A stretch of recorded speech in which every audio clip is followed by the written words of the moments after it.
1980년대 월스트리트, 이 시대를 이야기할 때 빼놓을 수 없는 한 남자가 있습니다. 그는 아무도 주목하지 않던 낡은 아이디어 하나로 금융계의 판도를 완전히 새로 짰고요. 어마어마한 부와 논란의 제국을 세웠죠. 자, 이 숫자 한번 보세요. 5억 5천만 달러. 이게 뭐냐면요. 그가 딱 1년, 1987년 한 해에 벌어들인 연봉입니다. 와. 당시 월스트리트 역사상 그 누구도 상상조차 못했던 말 그대로 압도적인 금액이었어요. 그런데 말이죠. 이렇게 화려했던 사람의 마지막은 차가운 연방 교도소였습니다. 여기서부터 오늘 우리의 진짜 이야기가 시작되는 겁니다. 도대체 어떻게 한 사람이 금융계의 거의 신적인 존재가 됐다가 이렇게 순식간에 추락할 수 있었을까요? 이 모든 극적인 이야기의 중심에 있는 이름, 바로 오늘 우리가 파헤쳐볼 인물, 정크본드의 왕, 마이클 밀켄입니다. 근데 밀켄의 시작이 뭐 엄청나게 거창한 계획에서 나온 게 아니에요. 되게 의외인데 와튼스쿨 도서관 구석에 처박혀 있던 먼지 쌓인 낡은 책 한 권에서 모든 게 시작됩니다. 바로 이 문장, 이게 그의 인생을 바꾼 유레카의 순간이었던 거죠. 이게 무슨 말이냐면 월스트리트 모두가 저건 쓰레기야 라고 위험해서 피하던 정크본드 있잖아요. 이걸 잘 섞어서 분산 투자하면 오히려 안전하다고 알려진 우량채권보다 수익이 더 높다는 거예요. 와, 밀켄은 딱 간파한 겁니다. 시장 전체가 리스크 가격을 완전히 잘못 매기고 있네? 하고 말이죠. 자, 여기서부터가 진짜 밀켄의 천재성이 드러나는 부분입니다. 그냥 원래 있던 정크본드, 그러니까 뭐 한때 잘 나갔다가 망해가는 회사들 채권을 거래한 게 아니에요. 그건 누구나 하던 거고요. 밀켄은 아예 판을 새로 짰습니다.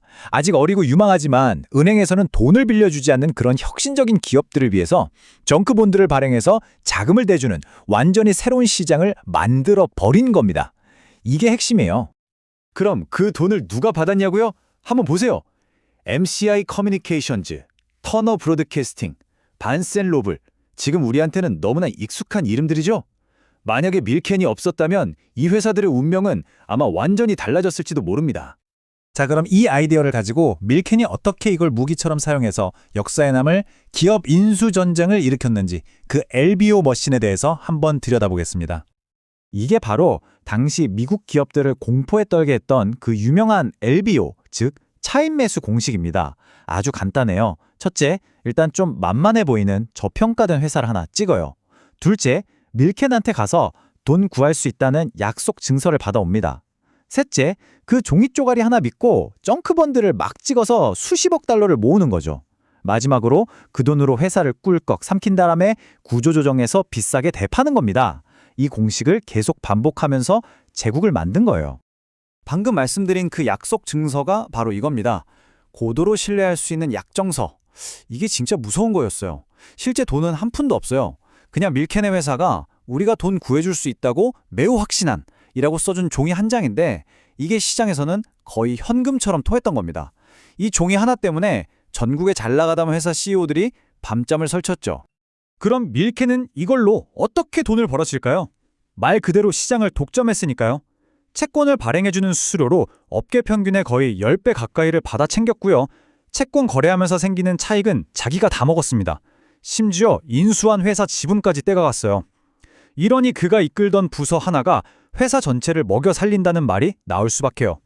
하지만 이렇게 공격적으로 때로는 규칙의 경계를 아슬아슬하게 넘나들면서 쌓아올린 제국은 결국 원치 않던 사람들의 주목을 받기 시작합니다. 몰락은 정말 순식간이었습니다. 도화서는 1986년 당시 내부자 거래의 제왕으로 불리던 이반 보에스키가 검찰에 체포되면서 터졌어요.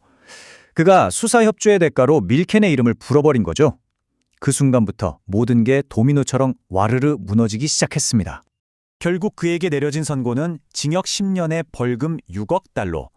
이 판결은요, 당시 미국 역사상 화이트 컬러 범죄, 그러니까 지능적 경제 범죄에 내려진 가장 무거운 처벌이었습니다. 한 시대가 끝났음을 알리는 상징적인 사건이었죠. 자, 여기서 이런 질문해 볼 수 있겠죠. 그럼 밀켄은 감옥에 갔고 그의 제국은 무너졌는데 그가 만들었던 아이디어도 같이 사라졌을까요? 아니면 오히려 더 교묘하게 금융 시스템의 주류로 스며들었을까요? 이 숫자를 한번 보십시오. 1.5조 달러. 이게 뭔지 아세요? 바로 오늘날 미국 하이힐드 채권 시장의 규모입니다. 밀켄이 정크본드라고 불렀던 그 시장이 이제는 금융 시스템에서 절대 빼놓을 수 없는 핵심적인 부분이 됐다는 뜻입니다. 핵심은 이거예요. 사람은 사라졌지만 그가 만든 길은 사라지지 않았다는 거죠. 그가 개척했던 하이힐드 채권 시장은 이제 ETF나 펀드에 담기는 너무나 당연한 자산이 됐고요.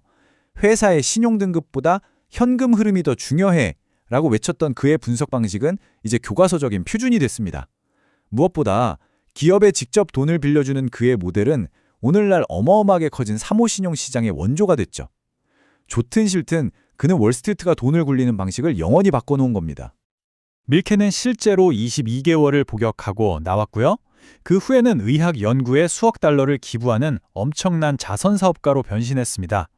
그리고 2020년 마침내 대통령 사면을 받으면서 그의 길고 길었던 법적 다툼은 완전히 막을 내리게 됩니다. 자, 그래서 결국 이 질문이 남습니다. 마이클 밀켄, 그는 시장의 허점을 파고들어 혁신을 이끈 금융혁신가였을까요? 아니면 법의 경계를 넘나들며 탐욕을 채운 범죄자였을까요? 오늘 우리가 함께 살펴본 이야기들을 바탕으로 이 판단은 여러분 각자의 몫으로 남겨두겠습니다.